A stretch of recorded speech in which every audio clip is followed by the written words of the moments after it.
يسعود للوفي قدر ومكانه، أنقى من الهمال واثقل من الطود، ما هو من باب الرضا والميانة، من باب كم موقف مسجل ومشهود، والله وعهد الله وبالله ومانه ان العلوم الغانمه دول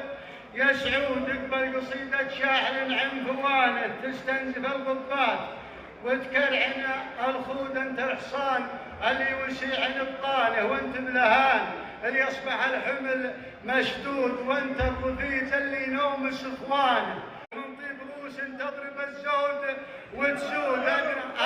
ادنى محلات الجماعه مكانه، ويثني الترحيب مع دايره العود، ما تلحق الشكه وعنده حصانه، ولا عليه ولا عليكم بعد زود ربعي، هل المجد التليد وضمانه، الخير فيهم خير والشر موجود، يلي تبى جمع المشاكيل عانه، ندور البارود وندخن العود. والسلام عليكم.